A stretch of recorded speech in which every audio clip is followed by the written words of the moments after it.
tarde. Que a paz do Divino Mestre Jesus esteja dentro de nós.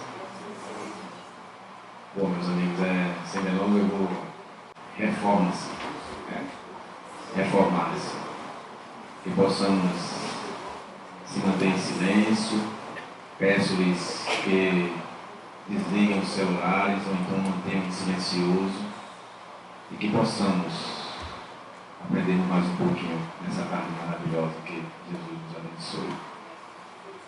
Elevemos o pensamento a Jesus.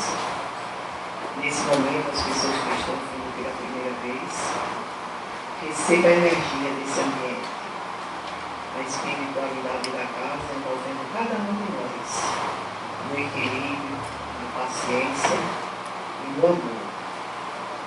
Permita, Senhor Deus, que nesse momento nós possamos te agradecer essa oportunidade e com a prece que tu ensinaste a todos nós.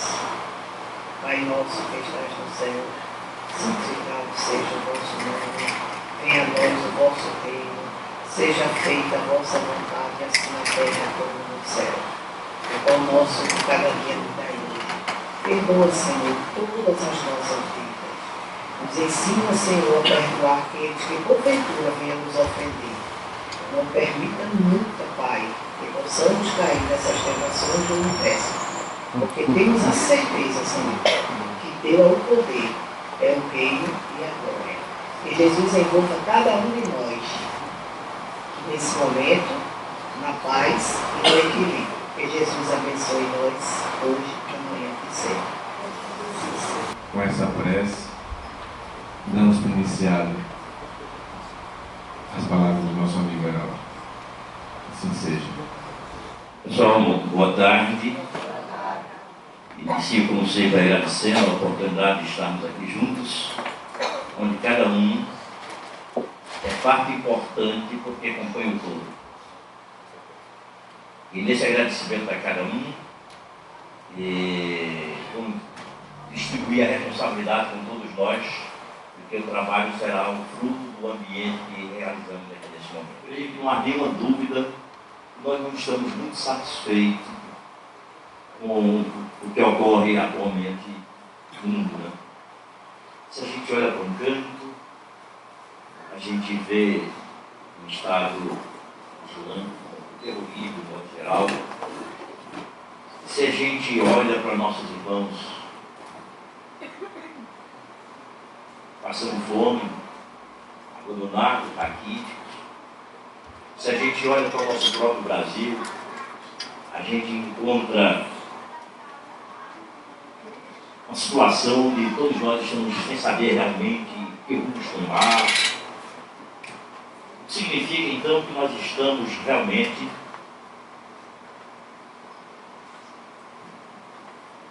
com necessidade de mudanças.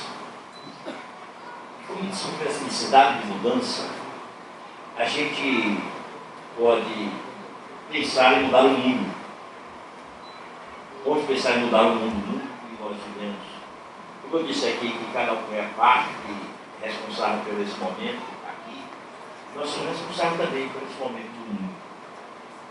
Mas a gente olha o mundo é tão grande, que a gente diz assim, mas como é que eu posso mudar o mundo? Como está certo? Vamos esquecer o mundo. Vamos mudar ao mundo, que são os outros globos também, os satélites, planetas, etc. Então vamos minimizar, para a gente fragmentar, para a gente entender. Vamos então cuidar do planeta Terra somente. Mas nós somos tão pequenininhos no planeta Terra, que a gente é muito grande no planeta Terra. Vamos minimizar um pouquinho. Nós vamos deixar o planeta Terra, vamos pensar somente na América. Quando a gente vai pensar na América, tem a América do Norte, a América Central, a América do Sul, é muito grande também. Então a gente diz assim, é muito grande. Vamos minimizar, vamos fragmentar para a gente fazer um trabalho mais profundo. Vamos deixar pensar agora não na América, vamos pensar não na América do Sul onde nós vivemos. Essa América do Sul são todos os países, todas as etnias, certo? Todos diferentes. Então vamos minimizar ainda um pouco mais. Vamos pensar só no Brasil. Mas o Brasil também é grande. São muitos estados. Então vamos minimizar, para inventar um pouco, para ver onde é que nós podemos atuar, para fazer alguma mudança, para fazer se transformar-se. Vamos ficar em Pernambuco, onde nós estamos. Mas Pernambuco tem muitas cidades. Então vamos deixar as cidades de Pernambuco, vamos minimizar. Para vocês daqui, vamos pensar no Recife. Eu estou em outra cidade, vocês no Recife. Vamos pensar no Recife. Mas o Recife também é muito grande. Tem lugar no Recife que vocês nem conhecem. Então vamos sair do Recife e vamos ver o bairro da gente. Ah, eu moro no bairro, estou na Várzea. Ei, mas você não conhece todas as pessoas do bairro. Fica difícil. Aliás, você não conhece também todas as vielas, todos os habitantes do seu bairro. Vamos minimizar então para a rua que vocês moram. Ei, chegamos na rua. A rua agora é pequenininha. Vocês conhecem todas as pessoas da rua? Ei, então fica difícil. Vamos fragmentar mais um bocadinho. Vamos deixar a rua e vamos ficar dentro da nossa casa. Vocês conhecem todas as pessoas da sua casa? Vocês pensam que conhecem, né? Vocês pensam que conhecem, mas nós não conhecemos nem a nós mesmos. Porque o máximo que nós conhecemos um do outro é o nome. E o nome não é a pessoa, o nome é um empréstimo que fizeram aquela pessoa. Quando vocês iam nascer, não tinha nome. Pensavam qual era o nome que ia colocar, podia ser esse, aquele outro nome. Decidiram que ia ser aquele nome. Então, colocaram esse nome que vocês acolheram. Então, vocês pensam que são fulano e tal. Mas não é. Então, vamos então agora trabalhar um pouco, já que temos tanta dificuldade, não podemos conhecer o outro. Chegamos à conclusão que a única forma agora que nós temos para trabalhar o mundo é trabalhar para nós. Não existe outra forma. E interessante que para trabalhar nisso, já é muito antigo a colocação dos gregos, do tempo de Delfos, aquela frase consocrática também, do conhece-te a ti mesmo, frase tão comum, tão entendida, tão difundida pelos espíritas, lá na pergunta 919 do Livro dos Espíritos. O 919 conhece-te a ti mesmo. Mas eu bato muito nisso, fiquei muito feliz que eu falava nisso sem terem tido apoio de pessoas outras ainda. Até que de repente eu encontrei na própria filosofia grega, e depois encontrei também na doutrina espírita, e reforçando a ideia. Na filosofia grega encontrei Heráclito, aquele que falava que ninguém entra no mesmo dia duas vezes. Heráclito falava numa frase muito pertinente: eu me busco. E eu falava sempre que antes de conhecer a ti mesmo, é preciso então eu me buscar. Porque senão eu não me encontro. Encontrei depois em Joana de Ângeles, na mesma vertente do pensamento, eu me busco, como condição sine qua para nós começarmos a fazer a mudança que conhecemos.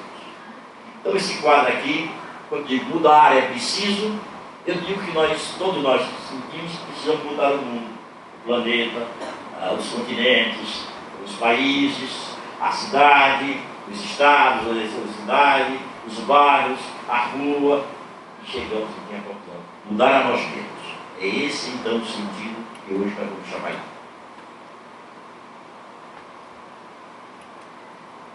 Aquilo que existe em mim faz parte de mim, só pode ser transformado por mim. Alguém tem dúvida sobre essa afirmativa? Não, né? Interessante. Isso é fundamental. Então nós temos tudo para nos entender hoje. Saímos daqui com completa vontade de mudar. Aquilo que existe em mim faz parte de mim. Aquilo que existe em você, faz parte de você. E continua a frase: só pode ser transformado aquilo que está em mim, por mim. Isso é muito lógico. Agora vem aquela afirmativa: se eu quiser. Aliás, Jesus disse isso há muito tempo, em outras palavras. Quando Jesus diz: tudo aquilo que eu faço, vocês poderão fazer, e até muito mais, se quiser. Então veja como essa afirmativa, que a gente achou tão fácil de entender, porque era fácil realmente de entender, mas ela nos leva a uma outra afirmativa, uma outra conclusão, que a gente não pode fugir dela. Qual é essa outra conclusão? É consequência dessa.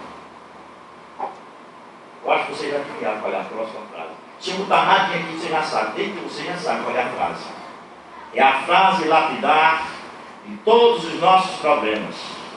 Qual é? Aquilo que é do outro só pode ser transformado por ele. Se aquilo que me constitui faz parte de mim e só pode ser mudado por mim, aquilo que lhe constitui faz parte de você e só pode ser transformado por você mesmo. Interessante. E será compreendido e aceito por mim dentro dos meus limites. Aliás, é uma frase muito interessante. Esse pessoal que vive fazendo a ajuda do telefone, salvando vidas, etc. Eu achei muito interessante essa colocação deles. Na realidade, eu te entendo. Quando eu não te entendo, eu compreendo. Quando eu não entendo nem compreendo, eu te respeito. Vem na mesma vertente dessas afirmativas aqui. Tá? Então, veja que a afirmativa é tão simples, tão lógica, né? E será compreendido e aceito por mim dentro dos meus limites, se existir respeito. São dois slides que eu botei aqui. Se nós pegássemos cada um, e eu aconselho que cada um faça isso, pegue isso e se trabalhe exatamente em cima desses dois slides. Porque a gente lê muito, é verdade, o espírita lê muito, é necessário, mas quase que não é necessário se nós nos estudássemos realmente. Porque eu disse que as leis de Deus estão na nossa consciência, estão dentro de nós, não precisamos mais de livro. Não precisamos mais de livro. Mas como nós vivemos uma consciência de sono sem sonhos, como diz a Silvia, é preciso então que essa leitura seja como uma voz que nos acorde, para que a gente possa recordar coisas tão simples como esses dois slides que a gente colocou. Vamos trabalhar mais alguns conceitos dentro dessa perspectiva. Embora as coisas sejam simples, não são fáceis. Porque todo mundo entendeu isso. Quando eu falei aqui, a cabecinha de vocês balançando para entender, é porque é fácil de entender. Simples demais. São simples, mas não são fáceis. Aí é que é o nosso problema. Vamos trabalhar um pouco então sobre isso aqui, dentro da perspectiva de tempo que nós temos. Precisava mudar, mas não sabia exatamente o que. Por que a gente precisa mudar? Porque a gente sente insatisfação. E as pessoas dizem que estar insatisfeito não é bom, mas é necessário. Se não houver insatisfação, não há mudança. Está lá, se houver tempo de chegar até o fim do slide aqui, o outro slide aqui, mais ou menos, um dos últimos, será do início de um livro chamado Autodescobrimento, de João Monteiro, onde a gente vai ver que começa todo o processo da insatisfação com o que se é, se tem. Então, a gente precisa mudar. A gente viu que o mundo precisa mudar, que a Terra precisa mudar, que os continentes precisam mudar, que os estados, as cidades, os bairros, as pessoas, mas tudo tem tem que começar, depois que a gente entender esses slides, tem que começar uma mudança em nós mesmos. Tá? Não tem outro caminho. O jogo interno só é vencido de forma autêntica quando quem cria e aceita as regras é o próprio jogador. Caso contrário, estamos jogando um jogo que ele não é nosso. Isso tem sido um grande problema na vida da gente. Que a gente tem normalmente jogado um jogo cujas regras foram os outros que fizeram. E jogar as regras que os outros fazem não propiciam satisfação. Às vezes é o contrário, propicia tranquilidade, satisfação. E a gente não ganha um jogo quando a gente está jogando sem saber por que está fazendo isso. É necessário, então, entender isso, que o jogo interno, agora, jogo interno, repare só aqui, eu não estou dizendo o jogo externo, porque no jogo externo eu preciso das leis sociais, eu preciso dos códigos de ética, né? Então há toda uma estrutura fora de mim que eu preciso me adequar a ela. O Estado está aí exatamente para forçar o indivíduo a se adequar a essas regras de convivências externas. Eu estou falando aqui, eu fui fragmentando, terminando cada um em si mesmo. Foi? Aí começou no mundo e terminamos em nós mesmos. Então, o jogo interno, não estou falando do jogo externo. O jogo interno só é vencido de forma autêntica quando quem cria e aceita a regra é o próprio jogador. E é esse jogo interno que eu jogo com as minhas regras que me faz feliz e que me torna feliz quando eu submeto o meu jogo interno às pressões externas. Certo? Caso contrário, estamos jogando um jogo que não é nosso. Quem diz isso é Gabriel Carneiro Costa. Gabriel Carneiro Costa é um gaúcho. Eu estive com ele aqui quando nós fizemos um trabalho aqui, patrocinado pelo GAN, foi na UFPR. E nós fizemos, eu pensei que tem um livro chamado O Encantador de Pessoas. Acredito que as grandes mudanças vêm sempre acompanhadas de medo, coragem e ação. A gente sempre entendeu que medo é prejudicial. E é. Mas medo não é prejudicial. E tem. É ou não é? Bom, tudo depende. Medo faz parte do jogo. Se você não tiver medo das coisas, você cai nos problemas todos. É preciso ter. Agora, o medo doentio mórbido, que paralisa você, faz com que você não haja, esse é até o medo doentio. Mas o medo faz parte da composição do ser humano. Porque o homem, desde, eu vou falar em Bíblia aqui, mas a minha noção de Bíblia aqui, é Bíblia cheio de coisas decorativas para a gente entender as mensagens. Desde, entre aspas, a expulsão do homem do paraíso, que eu tenho uma visão totalmente, não é só minha mãe, não, hoje eu vejo que tem outras pessoas.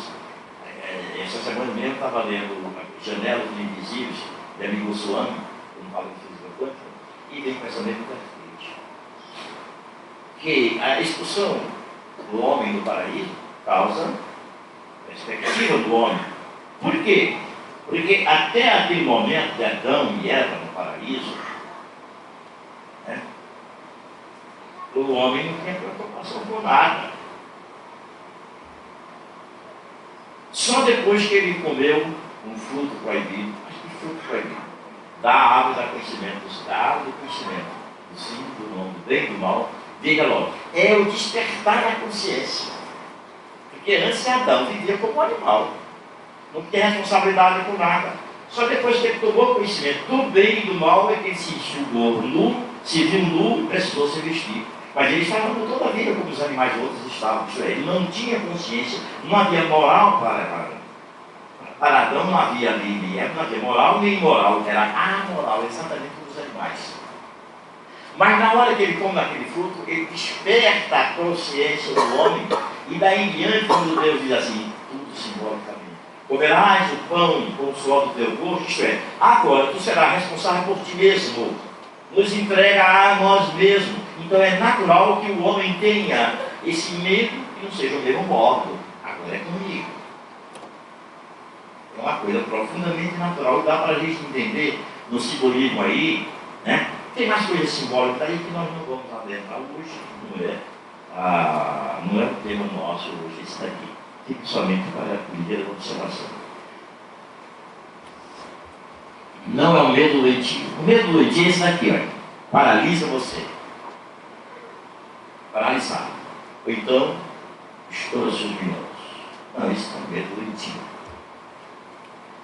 O medo doentio geralmente é originário do sentimento de culpa. A culpa paralisa a gente. Culpa é o tipo de sentimento totalmente prejudicial. Totalmente prejudicial. E esse sentimento de culpa que nós temos normalmente, ele é fruto de uma educação religiosa ultrapassada, doentia, mas está dentro do nosso inconsciente ainda. Normalmente o nosso sentimento de culpa, ele tem origem, sobretudo no judaísmo, onde aparece um Deus que mesmo, e depois se propaga para o cristianismo, né? O cristianismo vem do judaísmo, e no cristianismo a gente ainda recebe essa colocação de um Deus que, na afirmativa do Evangelho de João, um Deus de amor. Lindo, maravilhoso, Deus de amor. Lindo, é realmente maravilhoso. Mas vem a teologia posterior a esses evangelhos, criada pelos homens, e faz o quê? Deus é amor, mas é capaz de pegar o filho seu e mandar para o inferno. Ainda haverá choro e ranger-dentro por toda a eternidade. Então, é um Deus que, sendo amor, mas a gente também pega lá no Antigo Testamento que ele deve ser temido. Lá no Antigo Testamento diz que é o Senhor dos Exércitos. Então, dentro da cabeça da gente, há uma confusão muito grande. Lá dentro, sedimentado dentro do inconsciente da gente. Você pode até nem pensar nisso, mas vivencia isso, porque o nosso inconsciente é muitas vezes maior do que o consciente. Aliás, nós somos praticamente inconscientes. E dependemos muito do inconsciente, tanto do inconsciente que não passou, como do inconsciente que ainda vai passar pela cabeça da gente. Quando eu falo inconsciente, aqui é preciso, né, psicólogos, etc., é preciso entender, esclarecer o que é que eu entendo do inconsciente. Existem dois inconscientes. Inconsciente é aquilo que eu não tenho consciência daquilo. E existem dois tipos de inconsciente. É o inconsciente, aquilo que passou pelo meu consciente e hoje eu não me lembro mais.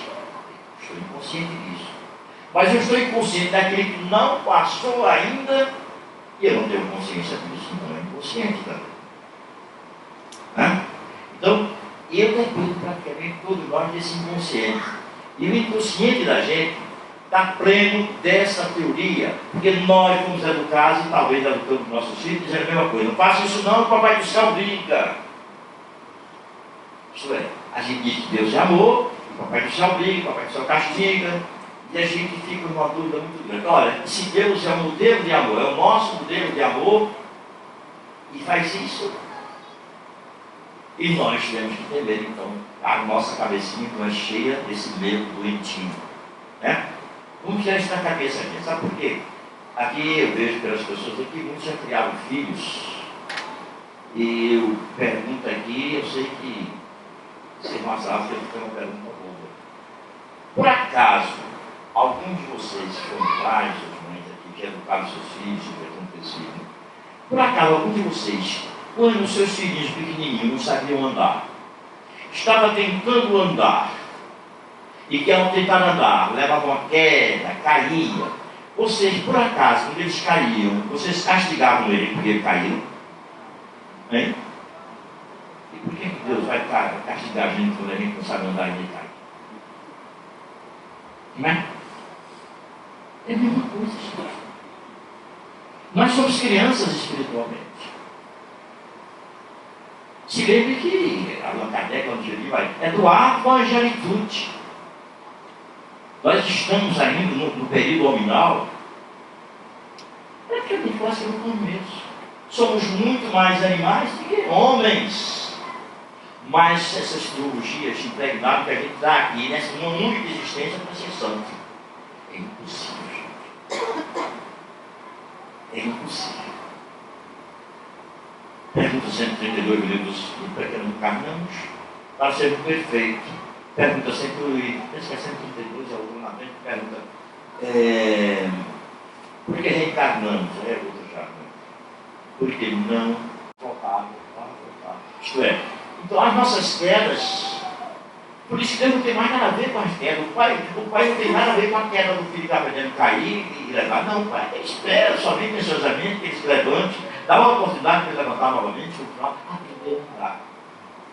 A mesma coisa Deus faz conosco. Eu já contei a história, não sei se eu contei aqui, a história do menino que chegou no colégio, o pai tinha condição, estava no bom colégio, no final do ano, chega o menino do colégio, o pai pergunta do filho, como é que foi?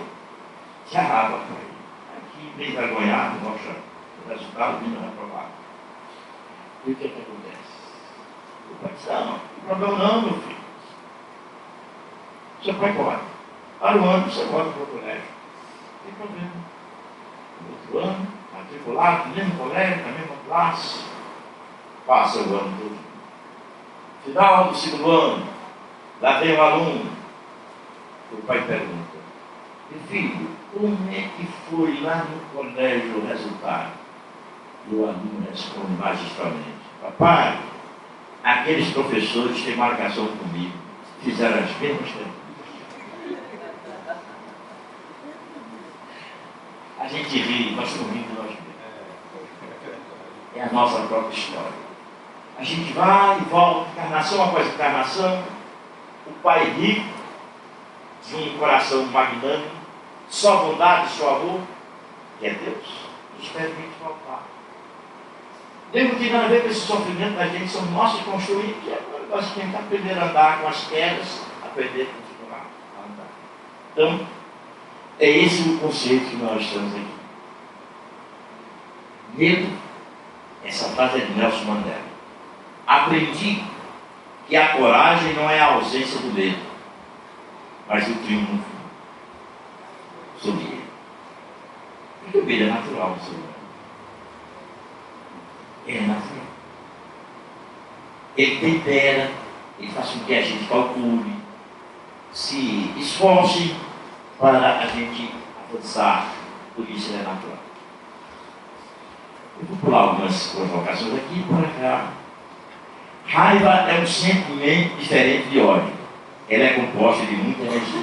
Porque esse autor, Gabriel Carneiro Costa, ele diz que a gente precisa um pouco de raiva. E a gente não sente espírito falar, dizer que a raiva, como eu falei aqui, que o medo é um pouco de bom.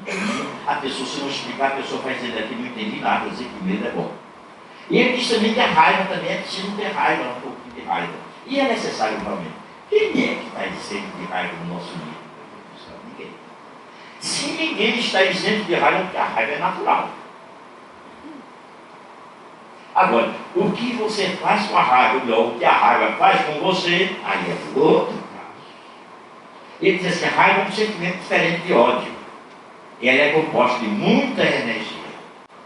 Agora, quando se junta medo e tristeza, comumente observados em momentos de insatisfação e desejo de mudança, isso é uma energia muito baixa. Por quê? Porque a tristeza, a raiva, o medo, ele é paralisante.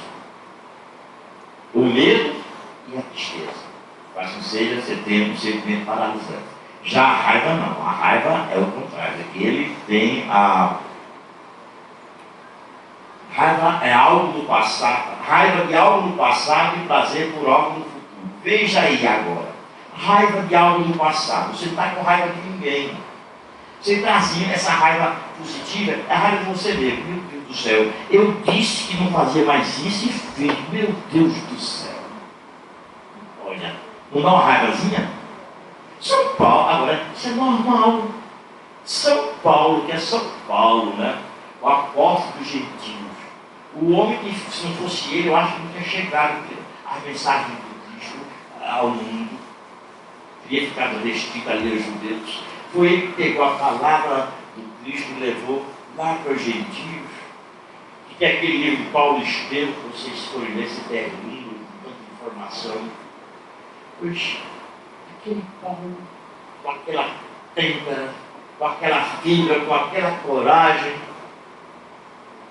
ele dizia, lamentável, que aquilo que ele queria, dizia, aquilo que ele prometia não fazer, tornara a fazer.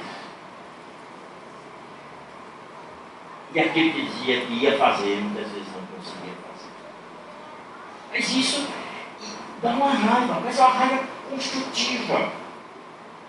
Porque é uma raiva do passado que projeta você, mas eu preciso vencer isso, porque no futuro eu terei a paz quando eu vencer isso.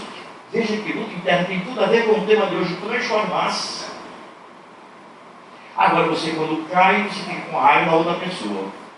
Veja só. A gente está querendo mudar o mundo externo, que a gente viu, fragmentou, chegou à conclusão que a única pessoa que você pode mudar no mundo é você. E mais ninguém. E no entanto, você tem perdido o tempo tentando mudar os outros. Insatisfeito com o mundo, e contribuindo para o mundo ficar esse caos em que nós vivemos no dia de hoje. Fase-se. Então, depois de trabalhar esses conceitos, a gente tem que fazer esse exame de consciência conosco mesmo. Como é que nós nos comportamos diante das insatisfações da vida? Normalmente, por criancista, eu digo que nós somos crianças. Crianças assim como eu, de 74 anos. Mas crianças espiritualmente. A gente vê, por exemplo, todo mundo é a favor da paz.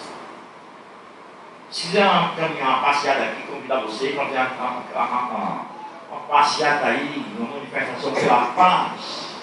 A gente é capaz de eu sou pela paz. Todos nós somos pela paz. Aí você que é pela paz, você chega em casa depois de uma caminhada dessa, liga seu televisor, aí encontra a notícia. O homem no interior de São Paulo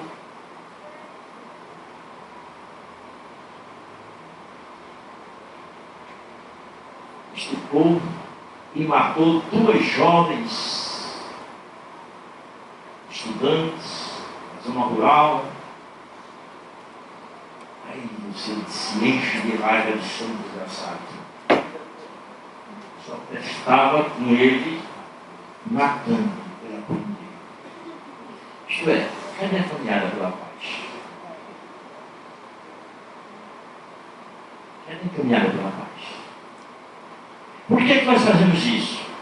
Porque não sabemos da responsabilidade nossa quando emitimos um sentimento de raiva e um pensamento de raiva. Por que o Espiritismo é conhecimento, tem que ter conhecimento? Porque só através do conhecimento é que você tenta modificar você. Você encontra um sentido para trabalhar-se. Porque enquanto você não encontra um sentido para trabalhar-se, você encontra um motivo para condenar os outros.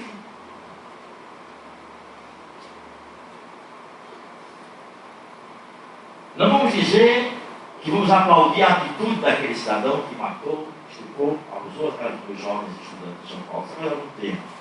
Só me lembro, não me lembro da cidade, o nome do cidadão era Ananias. Esse caso não está registrado nos meus trabalhos, mas em outro tema, nesse tema. E eu me lembro até da reação do pai dessa menina e da mãe dessa menina. O pai, eu não sei qual era a religião dele. Se era católico, evangélico, não interessa. Mas interessa o grau de compreensão dele. Se alguém talvez se lembre desse caso. A mãe não perdoava o Ananias que fez isso com a sua. Encheu-se de ódio. E a gente, quando não pensa, diz: eu estou com a mãe no lado. Só testava pegar e fazer, né? A gente se enche. A mãe, era nessa ali, pensando. Já o pai dizia, não, eu perdoo eles, porque senão vai continuar um mundo de revolta, mais ou menos isso o homem dizia. Eu me lembro, certa feita, eu escutava um rádio, estação de rádio de Caruaru. Eu vinha de viagem, não sei se eu vim certo, não sei onde vim, não sei que eu estava sintonizado numa rádio de Caruaru, e estavam entrevistando justamente um pai de família, cujo filho fora assassinado. Não sei, não me lembro da história, se por traficante de drogas, se por ladrões, não sei, esse assassinato. Mas vão muito aquilo lá. E eu sei que o repórter fez essa pergunta a ele: o senhor odeia? O senhor tem ódio desse pessoal que fez isso? O senhor quer deseja essa pessoa que fez isso com seu filho? Ele disse uma resposta fantástica. Eu até utilizei já a resposta. Essa resposta que esse homem deu, no programa de rádio que eu escutei, já me utilizei dela muitas vezes em situações diversas para explicar determinadas coisas às pessoas que são muito difíceis. Ele disse o seguinte: meu filho, ele no rádio disse, meu filho, se Nossa Senhora, a mãe de Jesus, que é Nossa Senhora, que tem um filho como Jesus, teve um filho assassinado, pregado numa cruz, se ela foi capaz de passar um drama desse e não condenar a humanidade, listas valorosas, por que eu não poderei passar também um drama desse? Veja que pensamento um homem simples. Se Nossa Senhora pôde ver o filho dela condenado, assassinado, aí das palavras, se ela teve um filho assassinado, por que eu não posso ter também? Que dói, mas eles passaram essa aprovação e ele era muito melhor do que eu. Não é? Então veja só, essas situações que acontecem na vida da gente não são situações para que a gente faça aumentar ainda mais a chama de desequilíbrio que há no nosso planeta Terra, no nosso orbe, no nosso dia a dia. Mas é exatamente momentos que a gente tem para fazer um trabalho conosco mesmo, porque é muito fácil dizer, quando não estou com raiva, que eu jamais terei raiva. Eu não vou ter mais raiva. É muito fácil. Mas no momento da raiva, é justamente o momento que você tem para curar-se. Porque ninguém toma um remédio, um analgésico, você está sentindo dor. Ninguém toma um antitérmico se não está febril. Ninguém toma um remédio para controlar a raiva se não está com raiva. É inútil dizer que não vai ter raiva quando não tem nenhum motivo para ter raiva. Mas no momento que surge o momento de você ter raiva, é esse momento que você tem que adentrar a você os seus conhecimentos e promover o trabalho de pacificação dentro de você. Mudar é preciso. Transformar-se. Porque senão você vai continuar pregador da paz em guerra dentro de você. Porque você vai jogando um jogo que não é seu. As regras do jogo têm que ser feitas por você e o jogo é seu. Então, faça-se imprescindíveis alguns requisitos para que seja logrado o autodescobrimento com a finalidade de bem-estar e de logros plenos, a saber, isso aqui está no início do livro Autodescobrimento da série psicológica de João Deleuze. E eu cito muito isso porque é uma programação de vida para cada um de nós. Primeira colocação que ela faz: insatisfação pelo que se é, ou se possui, ou como se encontra. Gente, é normal que nenhum de nós estejamos satisfeitos. É profundamente normal. Só está satisfeito quem está numa consciência de sono. Só está satisfeito se for o Adão antes de comer o fruto da árvore do conhecimento.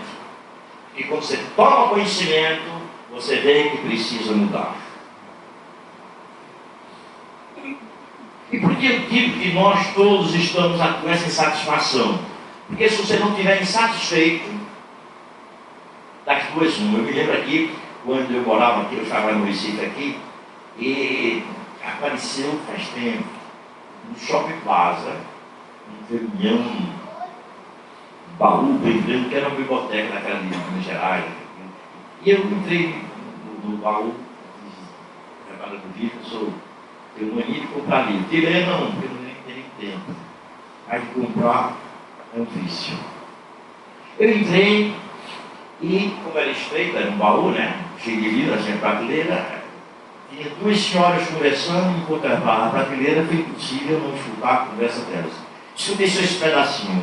Uma disse para a outra: eu acredito, fulano, que esta é minha última encarnação aqui na Terra.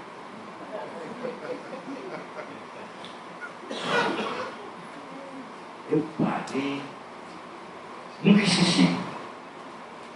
Última encarnação aqui na Terra. Eu achava que já estava muito evoluída. Isso é uma consciência de sono, gente. Porque nós não podemos satisfeitos. O nosso, esse é programa para quem não é espírita, que está pensando em salvação. E quando pensa em salvação, pensa no céu como uma situação geográfica, um céu que a gente sai daqui para chegar lá. E Emmanuel, me fala no livro, me parece que é Pão Nosso, Pai Nosso. Ele faz um trecho muito interessante, Pão Nosso, né? Ele diz assim: essas pessoas estão esperando morrer para ir para o céu, né? Aqui a pegação vai morrer para ir para o céu, e não vem mais para cá.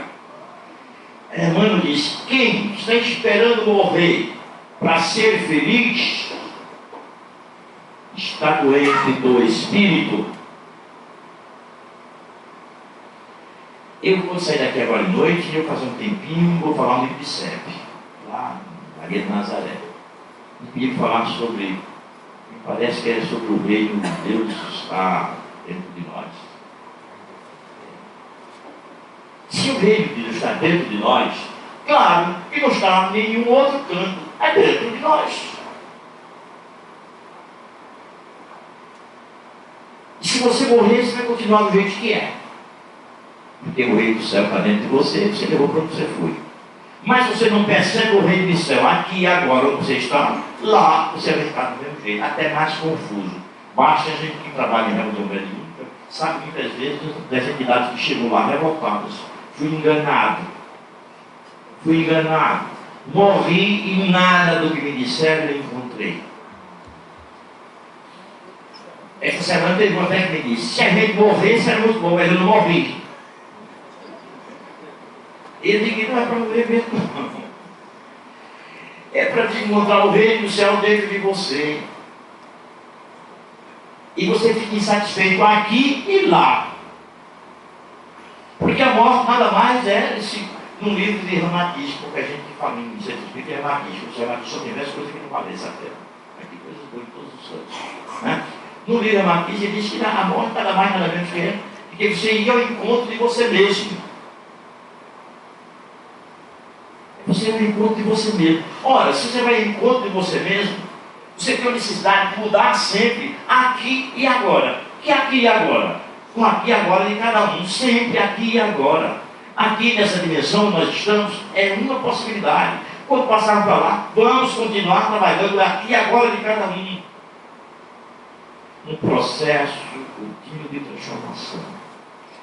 Quando se fala no centro espírita, e eu já falei isso aqui, já fiz uma vez que eu falei, a gente diz que a finalidade do centro espírita é a transformação intelecto-moral. A reforma íntima, não fala de tempo, não. Reforma íntima, a gente diz que é a reforma íntima. Eu tive a oportunidade de dizer aqui a vocês, não é basicamente a reforma íntima o objetivo do espiritismo. A reforma íntima é apenas um meio. Porque a finalidade do espiritismo é evolução. noção. Isso é alguma novidade? Não. Aí aparece católicos evangélicos, nós respeitamos, que eu também vi lá, que até bati há um certo tempo. E condena um processo evolutivo, quando a gente fala nisso, mas o próprio Jesus ensinava isso. Como? Ser perfeito como o Pai o é. Como é que eu posso ser perfeito? Numa única encarnação, quando cada um sabe aqui da sua dificuldade, de quando era rapazão, e até agora as tem, no máximo, domadas, mas não a iniquidade.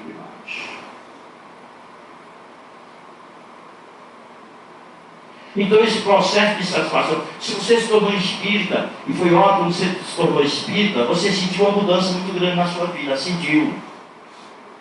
Mas se faz 10, 15 anos que você não sentiu nenhuma transformação mais em você, você está feito Brasil, dormindo em berço esplêndido. Aliás, não é feito Brasil, está dormindo em berço que não é esplêndido.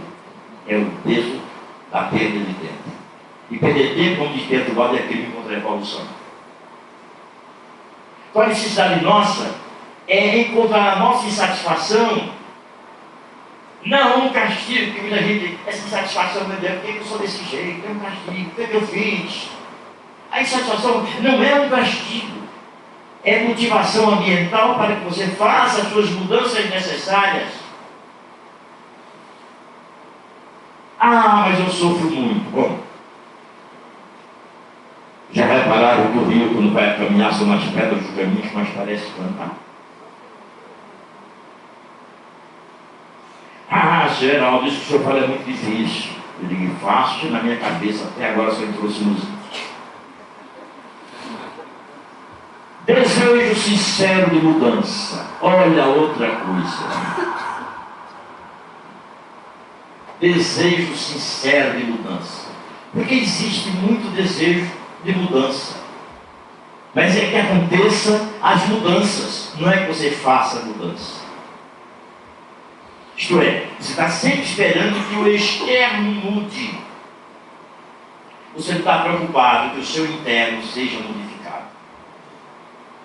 Gente, é um equívoco, porque nós olhamos o nosso jogo de vida. Quando eu quero que os outros mudem, eu estou jogando um jogo que não é meu jogo, porque vocês todos concordaram, aquilo que está em mim faz parte de mim mesmo, só eu mudo, mas eu preciso ter respeito, que aquilo que está dentro de você faz parte de você, só você pode mudar. Por isso, até que eu posso dizer, autoevolução sem medo de errar. O único caminho entre você, eu, entre cada um e Deus, é um caminho único e irreversível. Eu não posso carregar ninguém nas costas para levar até Deus. Ah, mas Jesus é o Salvador. Jesus nunca disse isso, gente. Nunca Jesus disse que era Salvador da pátria. Pelo contrário, ele disse que era um caminho, apontador do caminho, não é certo. Ele sempre disse: aliviai a mim os cansados, fatigados, que eu vos aliviarei. Ele disse: eu curarei e salvarei ninguém. Cansado, que eu vos aliviarei. Mas ele vai e acrescenta que cada um tome a sua cruz. E é o que a gente vê hoje em dia, a pessoa ganhando dinheiro, dizendo que Jesus vai curar você. Como está cheio disso, né? Como está cheio disso. Então, desejo, sempre do início eu falei, conhece-te a ti mesmo. Eu me busco. Você tem que conhecer a você, para saber o que é necessário dentro de você, a você se trabalhar. Isso você só conhece se você se buscar. Então, o desejo sincero de mudança só ocorre quando você se busca e se conhece. Senão, você não está procurando esse desejo sincero de mudança. Você está desejando que os outros mudem. É totalmente diferente.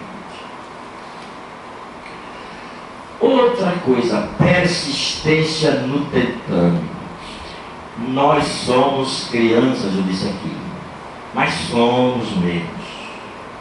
Apenas trocamos os objetos que a gente brincava quando era criança por os objetos agora de menino grande.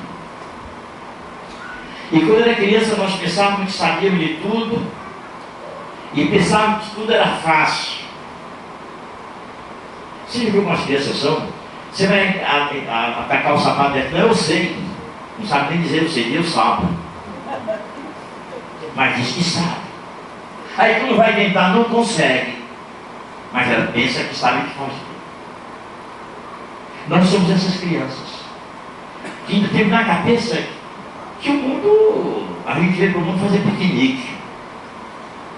Uma ideia equivocada, que a gente veio ao mundo para fazer piquenique. Que vê o mundo também quando uma pessoa jovem morre, né? Morre no sentido de deixar essa dimensão humana. A gente diz, tão jovem, coitado, nem aproveitou a vida. Porque o conceito que a gente tem de vida aqui é aproveitar a vida. E não se aproveitar da vida para crescer, para se conhecer e crescer. Porque a gente não entendeu as mensagens cifradas até do Antigo Testamento. Lá em Gênesis está escrito, crescei e aí só aprendeu a se multiplicar. A crescer não. Crescer não. O processo de crescimento exige tudo isso aqui. E para terminar, eu vou apenas anunciar aqui e sem comentar mais. Disposição para aceitar-se e vencer-se. Capacidade para crescer emocionalmente. É mais valente quem vence seus desejos do que quem vence seus inimigos. Pois a vitória mais difícil é sobre si mesmo. Aristóteles. Desejo a vocês muito paz, a paz sonhada, a paz desejada, mas a paz que vocês terão de construir. E a paz é o produto da guerra. E as guerras terminam por onde deviam começar, pela paz, muita paz. Bom, nós só temos a agradecer o Heraldo, né, por tudo que ele passou para nós nessa tarde. Que bom, né, Heraldo? Manda um abraço ao pessoal do Esperança, né, em nome do pessoal do Senec aqui. E você possa vir mais vezes, que possamos contribuir com essa doutrina maravilhosa, né? Que possamos entender que nós somos espíritos que habitam corpos e não corpos que habitam espíritos.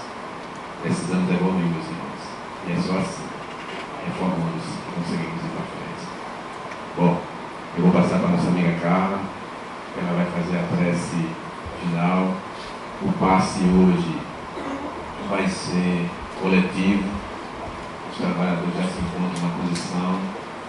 No momento do passe, mantenham em silêncio, sintonia, pedindo a Deus, a espiritualidade que nos fortaleça sempre.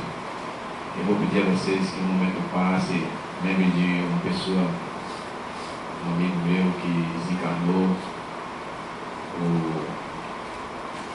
vítima de assalto, né? O Bruno, o vigilante que foi assassinado lá na cidade. E todas essas pessoas que se fazem parte de nós, tá bom? Meus irmãos, vamos elevar nosso pensamento a Deus e pedir para que o Mestre Jesus nos conceda que possamos compreender o chamamento do Evangelho. Só quem reforma, só quem transforma é o Evangelho de Jesus. Agradecemos também por essa oportunidade única de estarmos aqui nessa tarde, para que possamos compreender a mensagem do Cristo, compreender essa transformação do ser, compreender que essa reforma ela acontece, precisa acontecer todos os dias. Agradecer pela espiritualidade amiga, benevolente, que nos acompanha, que nos intui, e que possamos viver plenamente no amor. Assim seja. E em nome de Deus, Jesus, Maria de Nazaré, Fabiano de Cristo, mentor de nossa casa, todos esses espíritos que se encontram aqui, encarnados e desencarnados, tenhamos uma boa semana com paz. Como disse o nosso amigo cantor, a paz do mundo está dentro de nós. Vamos tirar lá e praticar. Que assim seja.